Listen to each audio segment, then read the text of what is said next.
Hey guys, welcome to question MM238 of the Maths Methods Fortify study guide. So, somewhere in the heart of Africa, a not-for-profit company aims to provide electricity to a rural village. They plan to build a water turbine in the Root River, this river here, which flows down a mountaintop. The turbine will generate electricity and carry it to the village through a wire. Root River follows the curve with equation y equals root 4x plus 2, where x is greater than or equal to 0, as shown below. Cool. So the company's temporary campsite has been set up at 0, 0, just here, and the village sits 4 kilometers away at 4, 0. All lengths are in kilometers. So part A says, if the turbine is built at point AB, just here, show that the length L kilometers of the straight wire is given by L equals root A squared, take 4A plus 18. So I might even just quickly write this down here. So we need to get to this point where L equals A squared, take 4A plus 18. Awesome, can you guys see that? Sweet. So, where do we start with this? Well, the easiest thing to do would just be to firstly write out our length equation, right? Because if we're going to need to find the length between 2 points, we're going to need to use our distance formula, which is equal to x2 take x1 squared plus y2 minus y1 squared. Sweet. So, actually, before we even do that, first things first is to figure out what our points are. So we know that our first point is 4, 0. That's all cool. So 4, 0, it's going to be 1 point. And then our other point is going to be AB. But our equation here doesn't have any b's in it, which means we're going to have to find b in terms of a, okay? So that means that because it's on this equation, root 4x plus 2, our b value is going to be equal to our y value, which is equal to 4x plus 2. But because at y equals b, our x value is a, b is equal to root 4a plus 2, which means that our other point is going to be a root 4a plus 2. So this is our second point. And we actually get our first mark here by recognizing that. So, according to our length formula, because we've now got 2 points, we can actually sub these in and start figuring out our length. So, let's start with our first point, which is 4, 0. So 4, actually, you know what, let's start with this point as our x2. So our x2 is a minus our first x, which is 4 squared, plus y2, which is 4a plus 2, minus y1, which is 0, so minus 0 squared. And our second mark actually comes somewhere in here. So then we end up with a take 4 squared. Actually, you know what? Let's just rewrite this. So a take 4 squared plus, now this 0 doesn't affect anything because it's just 0. Root 4a plus 2, all squared. The square root and the squared can kind of cancel each other, so we end up with plus 4a plus 2. Awesome. Now we can expand all this out. So we get a squared minus 8a plus 16 plus 4a plus 2, which gives us a squared minus 4a plus 18 as required, which is our third mark. So that's our third and final mark and our final answer for part A of 238. If you have any questions, hit me up, but let's move on to part B. So part BI is, again, a 3-mark question. So BI, 3 marks. And it tells us the company decides that the turbine should be built as close to the village as possible for the efficiency of electricity transfer. So, part I tells us find DLDA and hence find the coordinates of the ideal place for the turbine. Awesome. So, we know that L is equal to root a squared minus 4a plus 18.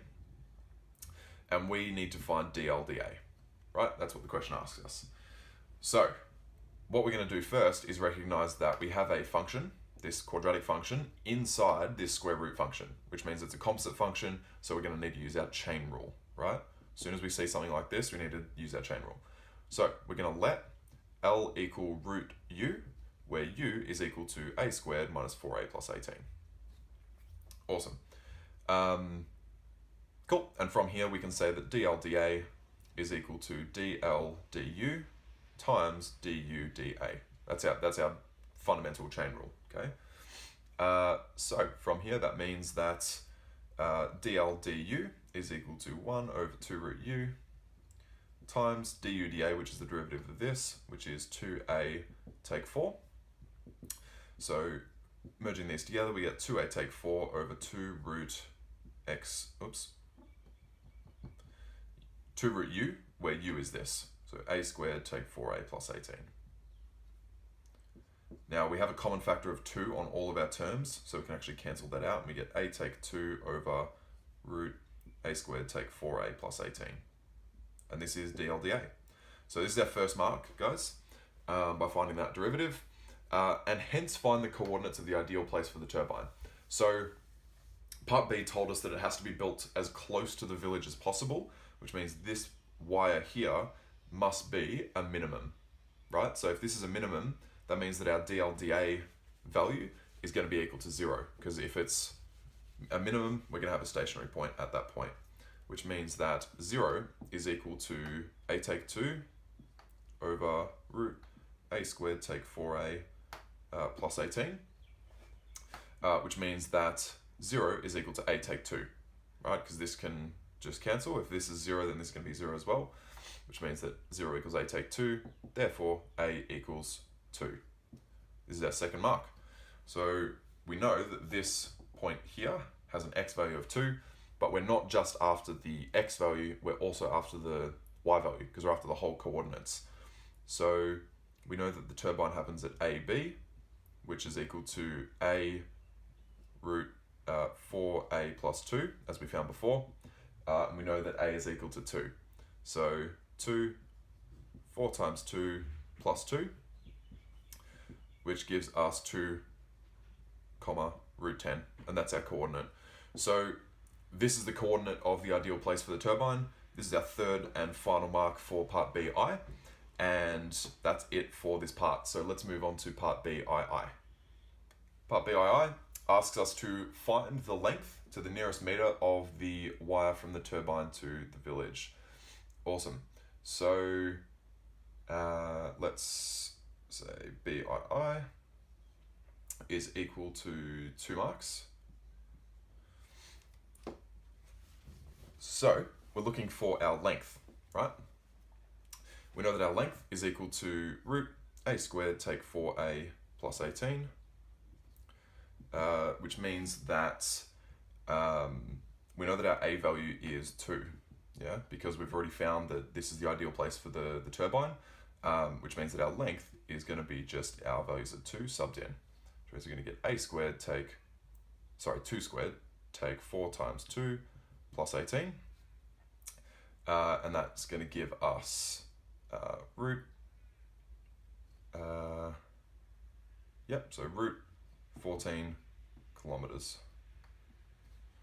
Awesome. So this is our first mark and only mark for this question, and that's it. So let's move on to part C. Part C is a 3-mark question, so pretty long. So let's run through it. Alrighty, so due to environmental restrictions, the water turbine is actually built at 7 on 4, 3. So let's just put this in here so we can know that for later. 7 on 4, 3. Awesome. For the team to reach the turbine in the minimum possible time, the team travel in a straight line from their campsite to a point XY on the riverbank, where X is less than or equal to 7 on 4. At this point, they then put their canoes in the river and paddle downstream to the turbine. So they're coming from their camp up to somewhere on the stream to this point, and then they're paddling along the river to the turbine like this. The team can travel at 8 kilometers per hour on land, so this is 8 k's an hour. And the time they take to paddle from their insertion point in the river to the turbine is proportional to the square of the difference of y coordinates of the turbine and their insertion point. So I know that's a bit of a mouthful, but we'll deal with that in a second. Part C asks us, show that the time taken in hours to get to the turbine is given by this equation, where k is a positive constant of proportionality. Okay, awesome. So first of all, we're going to need to break this up into 2 sections. So that's our first thing to recognize, is that we're going to have a specific time that it takes us to get from the camp to the river, and then a specific time it takes us to get from the river to, or the insertion point at the river to the turbine.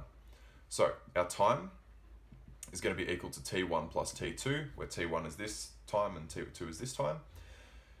Let's deal with our T1 first. So because we're on land and we know the speed, we can say that our first time is equal to our distance over our speed, right? Because speed is distance over time, which means that time is distance over speed. So we're going to need to work out our distance of this line here. So our first distance is equal to our regular distance formula, right? Which is x2 minus x1 squared plus y2 minus y1 squared. First x value is, actually let's deal with this bit here. So our first x value is going to be just x. So we don't know what this point is, but we know that it's xy as per the question. So our first x value is x, second x value is 0 squared plus first y value is just our y value, which is root 4x plus 2. Because remember, we always want this in terms of one variable. And then our second y value is just 0 again. Awesome. Now what we get here is x squared plus 4x plus 2, once we expand all that out. Cool. Awesome. We also know that our speed, our first speed, is 8 kilometers an hour. So it's just equal to 8 k's, right? Awesome. Cool.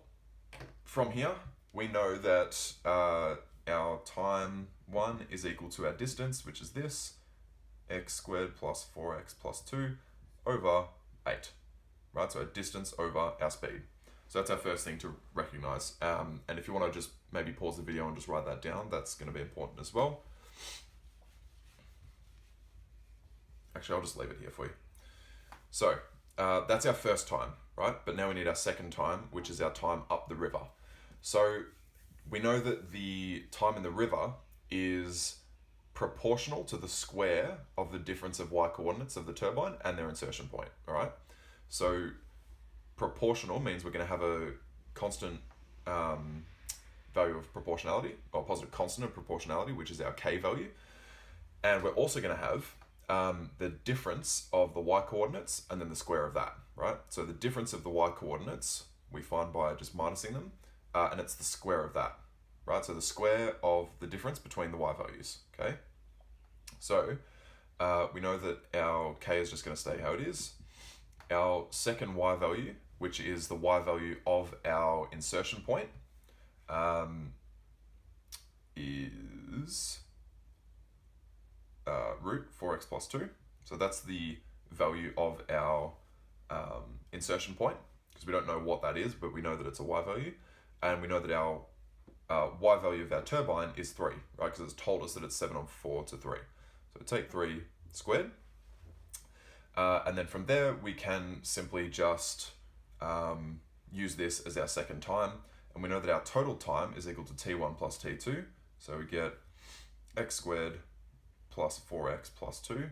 Oh, and also our first mark came when we recognized what the first time is. So down here, our second mark is here, and then our third mark will come when we put it all together. So our first time is 8, and the total time is going to be the first plus the second. So plus k root 4x plus 2, take 3 squared.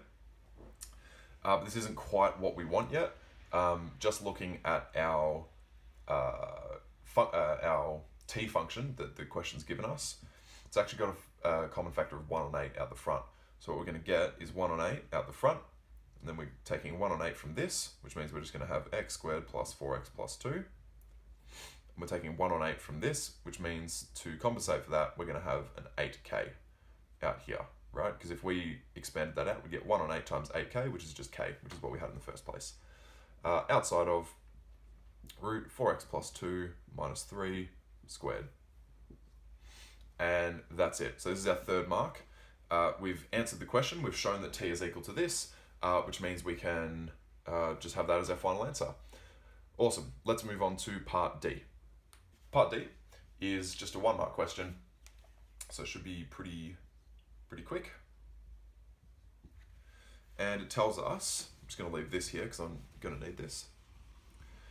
And it tells us on a particular day, depending on the conditions of the river, the value of K varies on any given day. So how fast they can move up the river depends on the conditions of the river, which makes sense. So D, on a particular day, K equals 2, find dt dx on this day. Awesome. So we know that K is equal to 2, which means that T is going to equal 1 on 8 times x squared plus 4x plus 2 plus 8 times K, but on this day, K equals 2, so plus 16. Outside of root 4x plus 2, take 3 squared. Awesome. All we're going to do is plug this into our CAS. There's no point trying to do this by hand because we have the CAS and it's only a 1-mark question, which means we're going to find the derivative of this, which gives us x plus 2 over 8 root x squared plus 4x plus 2 minus 12 root 2 over root 2x plus 1 plus 8. Cool. Don't worry about how you get this. You can just do it in your CAS, as I said. So, being a 1-mark question, that's our one and only mark for this part. So let's move on to part DII. Part DII is a 2-mark question, and what we're going to do, or what it's asking us for, is hence find the coordinates of the point XY, where the team should enter the river on this day if they were to get to the turbine in the minimum possible time. Give your answer correct to 2 decimal places. Awesome. So, we know that dt dx is equal to this, and if they're going to get there in the minimum time, then dt dx is equal to 0, right? You should know this by now, if you've gone through the rest of the questions. So at the minimum, the dt dx equals 0, which means that this whole thing is equal to 0. So we get 0 equals this, and we're going to solve this in our CAS. So according to CAS, x is equal to 1.68, and this is your first mark. So x equals 1.68, and we actually need to find the coordinates. So the coordinates of the point x, y, and we know that our y value is equal to root 4x plus 2, right? Because we're on the actual graph, which means that we get y equals root 4 times 1.68 plus 2, which means that y is equal to 2.95, and therefore our recommended point, or insertion point, is equal to 1.68, 2.95. And this is where your second mark comes in. Guys, that is it for question MM238. If you have any questions, please hit me up in the comments below. But otherwise, thanks so much for watching, and I'll see you in the next video.